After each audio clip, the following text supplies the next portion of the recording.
सारी दुनिया ये चाहती है हम कामयाब हो जाएं। एक हिंदू चाहता है हम कामयाब हो जाएं, एक सिख चाहता है हम कामयाब हो जाएं, एक क्रिश्चियन चाहता है हम कामयाब हो जाएं। लेकिन याद रखना, घर में सोने से कामयाबी नहीं मिलती है, बिस्तर पे आराम करने से कामयाबी नहीं मिलती है।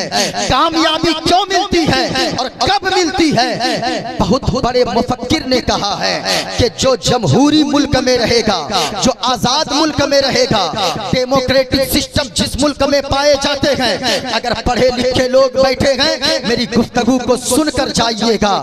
बहुत बड़े मुफक्किर ने कहा कि जिस मुल्क में डेमोक्रेटिक सिस्टम पाया जाता हो, जो जमहूरी मुल्क हो, जो आजाद मुल्क हो, जहां पे सबों को कानून पे अमल करने का जो मुल्क अगर इजाजत देता हो, उस मुल्क में तरक्की के और उस मुल्क में कामयाबी के 4 उसूल होते हैं। जो 4 चीजों पे अमल करेगा वो कामयाब हो जाएगा। पहली बात मैं ये बताऊंगा, वो 4 चीजें कौन सी है जिस पे अगर आप अमल करेंगे, चाहे हिंदू अमल करे हिंदू कामयाब हो जाएगा, मुसलमान अमल करेगा मुसलमान कामयाब हो जाएगा। वो 4 अमल कौन कौन सी चीजों पे करना है? अल्लाह की कसम कहता हूँ, अगर पढ़े लिखे लोग यहाँ पर हैं वो नोट करें, और जितने लोग जिंदा दिल बैठे हैं वो दिल की तख्ती पे मेरी बातों को नोट कर लें। अगर आप उन 4 बातों पे अमल कर लेंगे, कामयाबी आपके कदम को चूमती नजर आएगी। जलसे में आते हैं कुछ सीख कर जाइए, सिर्फ हा हा हु करने से कुछ नहीं होगा कि खूब उठ के नारा लगा लिए, बहुत ज्यादा खूब बैठ के या इधर उधर की बातें हम सुन लिए। अगर आपने अच्छी गुफ्तगू न सुनी, याद रखना जो हाल बर्मा के मुसलमानों का कुछ दिनों पहले हुआ, वो हाल हमारा और आपका भी होगा। इसलिए तरक्की कीजिए और कामयाबी हासिल कीजिए। दूसरी बात, मैं ये दूसरे पहलू पे मेरी गुफ्तगू इस पहलू पे होगी कि लोगों, अल्लाह ने कुरान में फरमाया फातिरस समावाति वल अर्द, अपने बंदों को दुआ बताया कि लोगों तुम ये कहो, ए दुनिया के पैदा करने वाले, जमीनों आसमान के पैदा करने वाले, अंत वली की फिर दुनिया वल आखिरा, तू मेरा दोस्त बन जा दुनिया में भी और आखिरत में भी। लेकिन बात ये है, अल्लाह दोस्त किसका बनेगा? किसी शराबी का अल्लाह दोस्त नहीं बनेगा, किसी जुआरी का अल्लाह दोस्त नहीं बनेगा, अल्लाह किसी चोर और डकैत का दोस्त नहीं बनता है। अल्लाह दोस्त किनका बनेगा?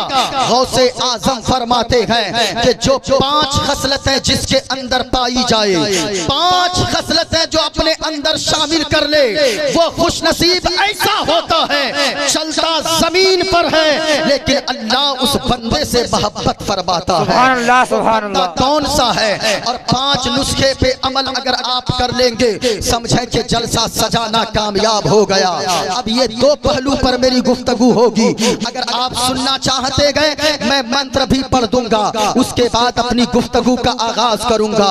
अगर सुनना चाहते गए, एक शेर मैं पढ़ता हूँ और जायजा लेता हूँ कितने लोग सुनना चाहते गए। जितने लोग यहाँ पर बैठे गए, मेरा यकीन कहता गए सबके सब मुस्तफा के दीवाने बैठे गए, मदीने वाले मुस्तफा से इश्क करने वाले बैठे गए। हाँ गा लोगों, अगर मुस्तफा से इश्क ना हो, वरना रात के 1 बजे ऐसी महफिल में कौन आकर बैठेगा?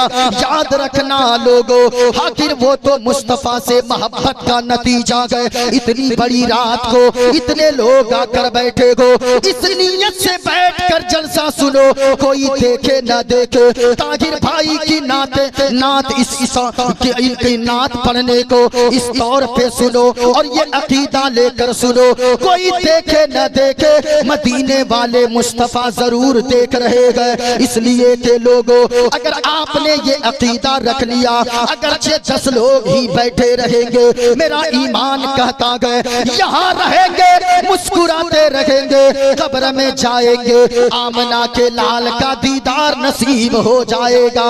एक शेर में पढ़ता गो, अपनी गुफ्तगू का आगाज करता गो, जरा पूरा मजमा गौर से सुनना। हरा गुंबद जो देखोगे जमाना भूल जाओगे। सुभान अल्लाह, सुभान अल्लाह। पूरा मजमा कोई खामोश न रहे। मैं अगर जहन बना देंगे, मोइनुद्दीन कादरी कलेजी नहीं कलेजा पेश करके रख देगा, लेकिन आप सुनने का जहन बनाएं। ये देखें मेरे हाथ में, गुंबद खदरा को तसव्वुर में बसाएं और झूम कर पूरा मजमा पढ़ लें। हरा गुंबद जो देखोगे जमाना। सुभान अल्लाह। आपकी आवाज आए, आप नहीं बोल रहे हैं, याद रखना लोगों। अच्छा, एक मैंने ये नहीं बोलते हैं, क्लिप देखा ताहिर भाई अभी सोशल मीडिया पे, फिलिस्तीन का एक 2 साल का बच्चा है, सिर्फ 2 साल का बच्चा। आपका जज्बा कहाँ गया? आपके ईमान की हरारत कहाँ चली गई? 2 साल का बच्चा है। जब मैंने क्लिप देखा मेरे जिस्म के रोंगटे खड़े हो गए कि वो 2 साल का बच्चा दूध की बोतल हाथ में लेकर है, अपने मुंह में लगाकर दूध पी रहा है बोतल से।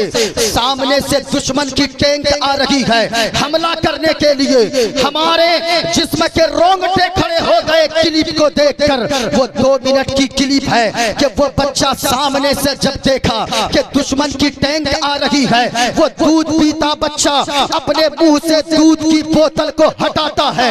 सामने दुश्मन जब टैंक के जरिए हमला करने के लिए निशाना लगाता है, वो 2 साल का बच्चा, हल्दिया वालों कुर्बान जाना, वो 2 साल का बच्चा अपने मुंह के बोतल को हटाता है और दुश्मन के टैंक की तरफ इस बोतल को लेकर निशाना लगाता है। मैंने जिस्म के रोंगटे खड़े हो गए।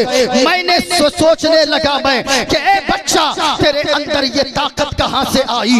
ए बच्चा, तू तो दूध पी रहा है, तेरे अंदर ये हिम्मत कहां से आई? ए बच्चा, तेरे अंदर ये कुव्वत कहां से आई? तेरे अंदर ये जुर्रत कहां से आई? तेरे अंदर ये पावर कहां से आया कि तू दुश्मन के आंखों में आंखें डालकर बात करता है? बच्चे ने मुस्कुरा कर कहा, गोया के बच्चे ने कहा कि लोगों, मेरे अंदर अगर जज्बा आया है किसी और की वजह से नहीं, मेरी माँ की वजह से जज्बा पैदा हुआ है। इसलिए के लोगों, दुनिया की माएं, बच्चे ने कहा दुनिया की माएं अपने बच्चे को जन्म देती है अपने रिश्तेदार के लिए। दुनिया की माएं अपने बच्चे को जन्म देती है खानदान के लिए, लेकिन मेरी माँ ने मुझे जन्म दिया है मजहब इस्लाम के लिए। ये लोगों, जो नबी का दीवाना होगा, माँ बहनों तुम भी सुनकर जाओ, उनके जज्बे को सलाम। आपकी आवाज नहीं निकल रही है, अगर आप सुनना चाहेंगे मोइनुद्दीन कादरी आपको सुनाएगा। बस एक शेर मैं पढ़ता हूँ, फिर मैं मंत्र भी शुरू करूंगा। हरा गुंबद जो देखोगे जमाना। आवाज नहीं आई भूल जाओगे, अगर बुरा ना लगे तो कुर्सी लेके इधर सामने आ जाइए ताकि मुझको बार बार इधर घूमना ना पड़े। अगर इजाजत, मैं आपका मेहमान हूँ, अगर आप मेहमान की कद्र करते हैं, अगर आप मेहमान की वाकई इज्जत करते हैं, बस कुर्सी ही लेकर इधर सामने आ जाइए। आप इंशाअल्लाह सुनेंगे, आपका दिल मचल जाएगा। पूरा मजमा जरा सुनिएगा। हरा गुंबद जो देखोगे जमाना भूल जाओ, हरा गुंबद जो देखोगे जमाना भूल जाओगे। अगर तैबा को जाओगे तो आना भूल जाओगे। अगर तैबा को जाओगे तो आना भूल जाओगे।